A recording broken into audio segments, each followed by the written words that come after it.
I never thought asking one simple question could destroy everything. But apparently Maurice had different ideas about what constitutes reasonable adult conversation. We'd been together for 8 years, and he couldn't even discuss the possibility of exploring our relationship boundaries without having a complete meltdown. But I'm getting ahead of myself. We met at a basketball game when we were in high school. I was there supporting my school. He was there for his, and somehow in all that crowd noise and teenage energy, we found each other. Our schools were 45 minutes apart, which seemed like forever back then, but we made it work. We'd text constantly, see each other on weekends, and somehow managed to keep things going even when we went to different colleges. Those 2 years of long distance were brutal. I'm talking daily phone calls, weekend visits when we could afford them, and more jealousy and insecurity than any teenager should have to deal with. But we survived it. We both graduated, moved in together, and started building what I thought was going to be our forever life. The engagement wasn't some grand romantic gesture or anything. We were watching Netflix on a random Wednesday night, probably our third episode of whatever series we were binge watching that week, when Maurice just turned to me and said he wanted to spend the rest of his life with me. It was sweet in its simplicity. Very him. The ring appeared a few days later. Nothing flashy, but pretty and exactly what I would have picked for myself. For 3 months, everything felt perfect. We were planning a future, talking about timelines, and I felt like we were finally becoming the sophisticated adult couple I'd always imagined we'd be. Then came that brunch with Jordan and Alex. They were this married couple we'd met through work friends, probably 5 years older than us, both successful and put together in that way that made you want to be around them. We were at this trendy little place downtown, the kind with exposed brick and overpriced avocado toast, when somehow the conversation turned to relationships. Jordan started talking about how they'd opened up their marriage a year earlier. And honestly, the way she described it made it sound so mature and evolved. She talked about communication, boundaries, personal growth, exploring different aspects of yourself while still maintaining your primary partnership. Alex chimed in with stories about how it had actually strengthened their relationship, how they felt more honest with each other than ever before. I found myself genuinely fascinated. Here were these two people who seemed to have figured out how to have everything: security, adventure, growth, commitment. They made it sound so reasonable, so modern. Meanwhile, Maurice was sitting there, looking increasingly uncomfortable, barely contributing to the conversation beyond polite nods. I could practically feel him shrinking into his chair every time Jordan mentioned another aspect of their arrangement. What the hell? Maurice? It's just a conversation about different relationship styles. But that was typical him. Any topic that pushed beyond his traditional comfort zone made him all awkward and withdrawn. The whole drive home, I kept thinking about what Jordan and Alex had shared. They seemed so confident, so secure in themselves and their relationship. They weren't afraid to explore or question or grow beyond whatever script they'd been handed about how relationships were supposed to work. I started wondering what it would be like to have that kind of freedom, that kind of trust and communication. Not that I was unhappy with Maurice. I loved him. We were engaged. We had a good thing going. But there was something appealing about the idea of not having to limit yourself to just one person for the rest of your life, especially when you're still young and figuring things out. That evening, we settled in for another Netflix session, and I decided to just put the topic out there. I mean, we were engaged. If we couldn't have honest conversations about different relationship possibilities, what kind of foundation were we building our marriage on? I waited until we were comfortable on the couch, relaxed, in a good mood from the day. Don't freak out. I started, which in hindsight maybe wasn't the best opening. But what do you think about open marriage? The change in Maurice was immediate. He went completely rigid next to me, and I could see his jaw clench in that way it did when he was trying to control his reaction to something. But I kept going because I figured once I explained it properly, once he understood what I was actually talking about, he'd see that it wasn't this scary thing he was obviously imagining. I was just thinking about what Jordan and Alex were saying today, about modern love and exploring ourselves, while still being committed to each other. It wouldn't mean I love you any less. It would just mean we're secure enough in what we have to experience other things too. I was trying to keep my voice casual, conversational, like we were discussing vacation plans or what to have for dinner. This was supposed to be an adult discussion between two people who loved each other enough to get married. But Maurice wasn't responding the way I expected at all. Instead of asking questions or wanting to understand what I was suggesting, he just stared at me like I'd announced I was joining a cult or something. "There's nothing to talk about," he said, and his voice had this flat, final quality that I'd never heard before. "Keep the ring. I'm done. Are you serious right now?" I felt this weird hollow feeling in my stomach, like someone had just turned the volume down on everything around me. He was acting like I just told him I wanted to murder his mother or something. I literally just asked a question. A perfectly reasonable question that millions of couples probably discuss. But no, Maurice had to go full dramatic and start talking about keeping the ring like we were in some soap opera. Maurice? Wait, I didn't mean it like that, I said, scrambling to fix whatever had just gone horribly wrong. I was just asking what you thought. I wasn't saying I wanted to go out and sleep with other people tomorrow. It was just a theoretical discussion. But he was already getting up from the couch, already pulling away from me in every way possible. This is exactly what I mean about him being so rigid about everything. I'm trying to have an adult conversation about modern relationships, and he's over there clutching his pearls like some Victorian housewife. I didn't even say I wanted to do it. I just asked what he thought about it.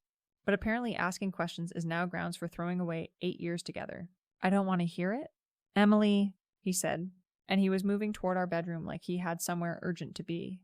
There's nothing theoretical about asking your fiancé if you can sleep with other people. We're done. The next few hours were like watching someone else's life fall apart in fast forward.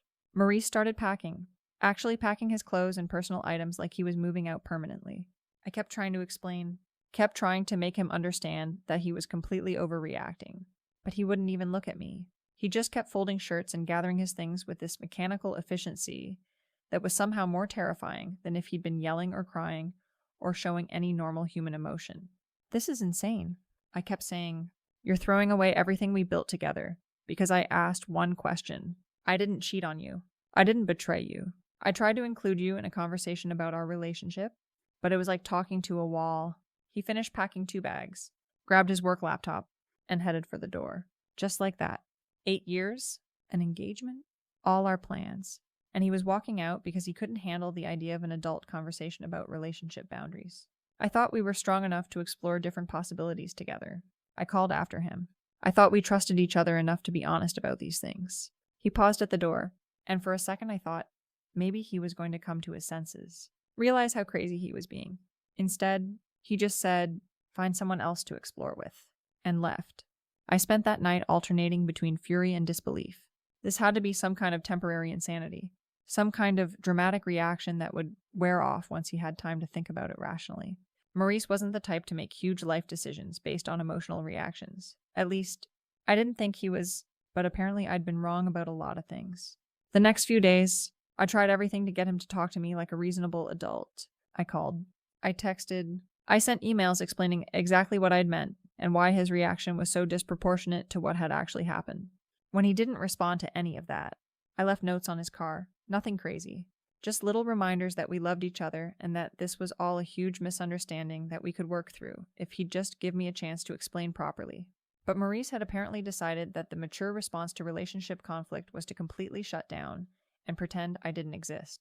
He blocked my number, stopped responding to emails, and acted like 8 years of history could just be erased because he didn't like one conversation we'd had.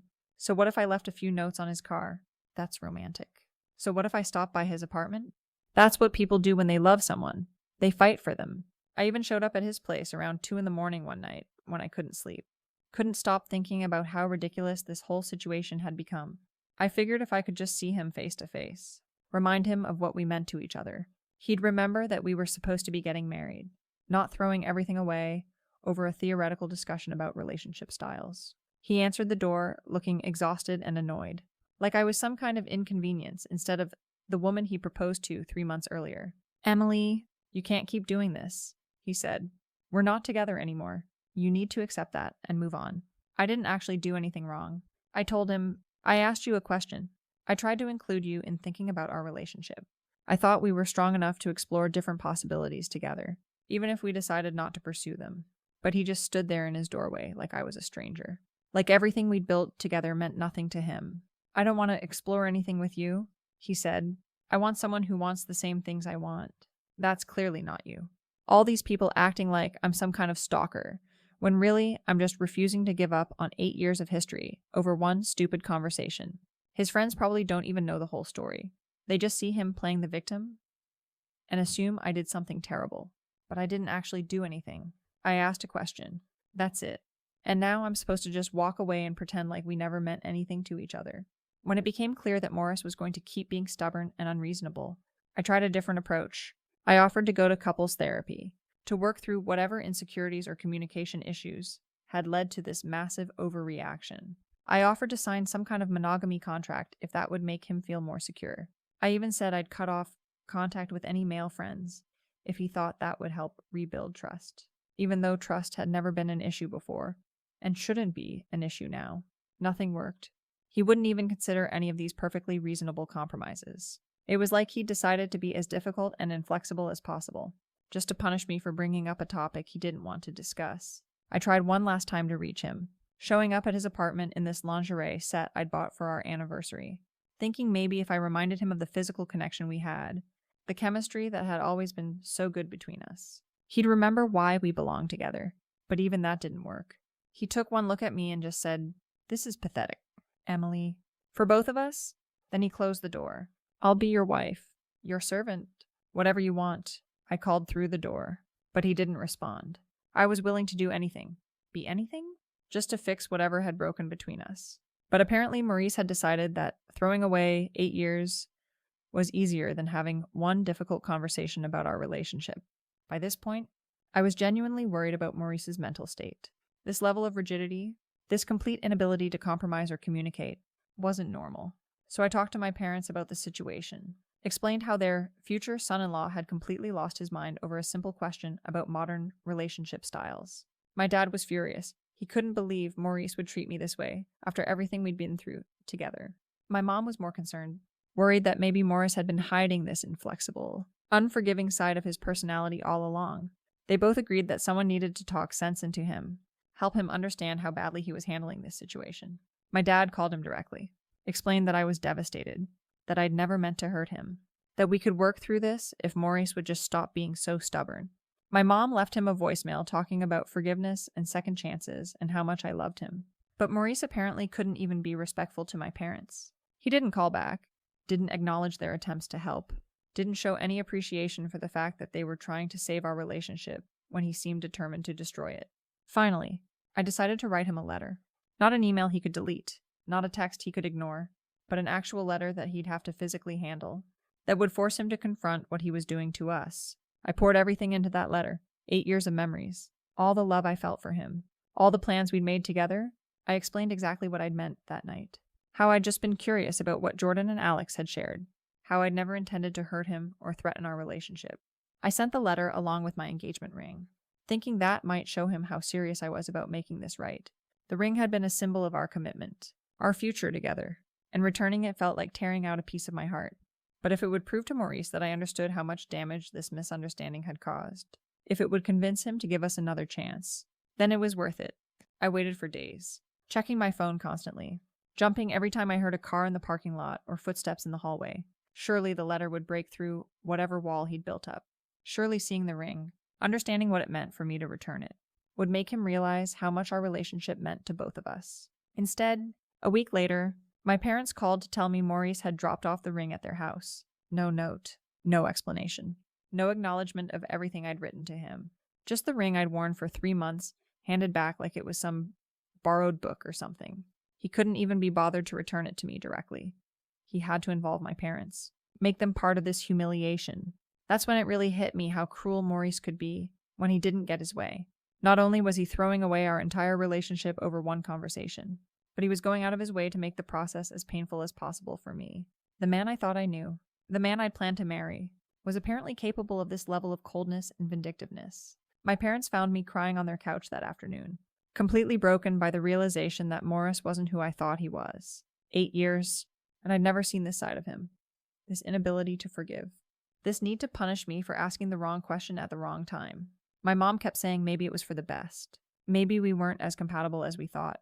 But that's easy for her to say. She didn't spend 8 years building a life with someone only to watch them turn into a stranger overnight. It's been several months now, and I've started to piece together what Maurice has been up to since he decided to blow up our relationship. Apparently, he's become one of those guys who thinks the answer to heartbreak is becoming some kind of self-improvement machine. He's got this whole routine now. Up at 5:30 every morning. Gym, reading, building some graphic design business. Bought a duplex for rental income. Real impressive stuff. Maurice, too bad you couldn't put that kind of energy into working on our relationship when it actually mattered. And from what I've heard through mutual acquaintances, he's developed this whole new philosophy about women and relationships. Apparently, He's decided that commitment is for suckers, and now he just uses women for recreational purposes only. He's got dating apps, casual hookups, the whole bachelor lifestyle. There was some woman named Kiara he was seeing for a while. Nothing serious. Of course, because serious relationships require the kind of emotional maturity Maurice clearly lacks. The really rich part is that he's apparently started mentoring young guys, teaching them about business and life choices. What's he going to tell them? That the mature response to relationship conflict is to run away and never look back. That when someone you love tries to have an honest conversation with you, the best strategy is to shut down completely and punish them for bringing it up. He's even hired a couple of interns for his business, playing the successful entrepreneur role. Good for him. I'm sure it's very fulfilling to build a career on the ashes of the relationship you were too immature to fight for. But you know what? I'm actually starting to think I dodged a bullet here. If this is who Maurice really is, someone who runs away the second things get even slightly complicated, someone who can throw away 8 years over one conversation, then maybe I'm better off finding out now rather than after we were actually married. Imagine if we'd had kids together, and then I discovered this side of his personality. Imagine being legally tied to someone who deals with conflict by completely shutting down and walking away. The Maurice I fell in love with in high school, the one who survived long-distance college years with me, the one who proposed during a Netflix binge, that person was apparently just an act he was putting on until something came along that required actual emotional work. The real Maurice, it turns out, is someone who can't handle adult conversations about relationship dynamics, who punishes people for being honest with him, who would rather start over with strangers than do the hard work of communication and compromise with someone who loves him. Everyone keeps asking me if I'm okay, if I need anything, if I want to talk about what happened, what's there to talk about. I asked my fiancé a question about modern relationship styles, and he responded by having a complete breakdown and torching everything we'd built together. I tried to fix it, tried to compromise, tried to show him how much our relationship meant to me, and he couldn't even be bothered to have a conversation about it. People keep saying things like maybe it's for the best, or you'll find someone better, or everything happens for a reason. But they don't really understand what it's like to discover that someone you trusted completely, someone you planned to spend your life with, was apparently just waiting for an excuse to bail.